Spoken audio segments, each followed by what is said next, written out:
Kevin Ogutu. Now, is the opposition to blame for the current crisis that Kenyans are facing over the controversial taxation on petroleum products? While critics have argued that since the March 9th handshake between President Uhuru Kenyatta and opposition chief Raila Odinga, the opposition negated the sole responsibility of keeping the government in check. Hence, the reason the executive has managed to muzzle both the legislature and judiciary. In our weekly segment of House of Cards, our senior political reporter Chris Tairu puts the story into perspective, and that was a way before the vote yesterday.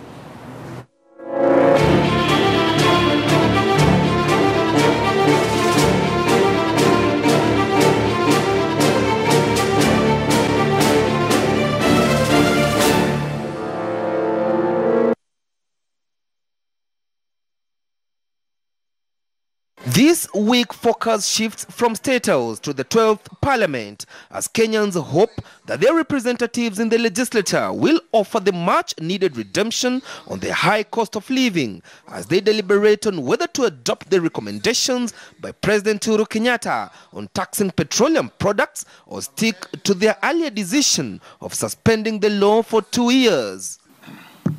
But even as the opposition is expected to hold a parliamentary group meeting on Tuesday and take a common stand on the matter, it has come under harsh criticism for failing to arrest the situation before matters got out of hand. There is no vibrant opposition completely. Kenyans are suffering because we don't have effective checks and balances against the government. When the government introduces an idea in parliament, ODM behaves like they are Jubilee A1 and Jubilee behaves like Jubilee is 1A.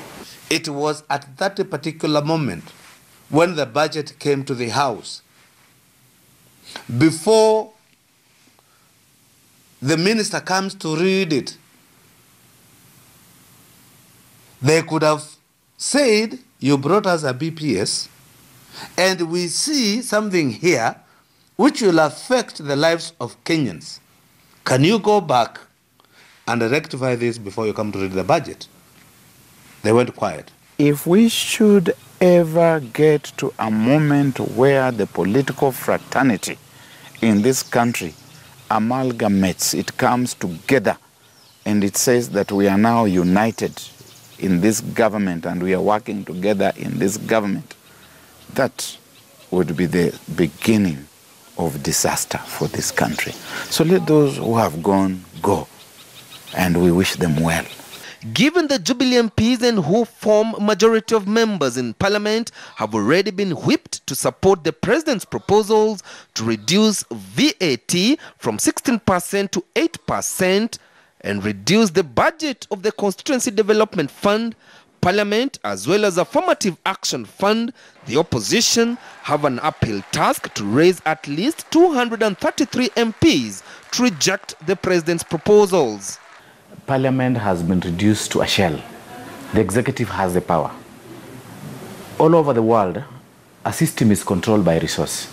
If you remove resources from the legislation, then virtually you've made it a shell. What we are having today is players of Manchester playing for Chelsea.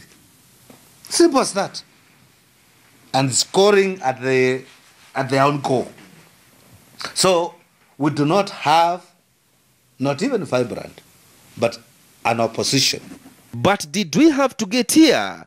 Pundits argue that since the March 9th handshake, the executive has managed to muzzle the opposition. Hardly does the opposition chief, Raila Odinga, criticize the Jubilee administration since the handshake, as his role in government still remains unclear. His deputy, Kalonzo Musyoka, also seems to have found some soft spot for the Jubilee regime and even accompanying the president on his official tour to China, leaving ANC leader Musalia Mudavadi and Ford Kenya party leader Moses Wetangula as lone rangers. Those of us who remain within the space of the opposition will continue to do the work of the opposition without feeling isolated, because we do not need someone to come and tell us to say this in order for us to put the government in check.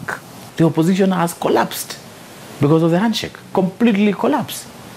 We asked Kalonzo Musyoka, when we were in Machakos, to take over the role as the leader of the official opposition. He declined. We've asked Musalia, he's still considering. First, it is wrong for anyone to refer to Raila Odinga as the NASA leader, because he is not. Raila Odinga was only the NASA presidential candidate, and Kalonzo Musyoka was his running mate. They are not NASA leaders. Given that it is high unlikely that the opposition will marshal 233 MPs to veto the president's decision, that will see budget cuts in various ministries, agencies and parastatals, where they will have to do with scaled down local and foreign travels, the president's stand seems it will carry the day.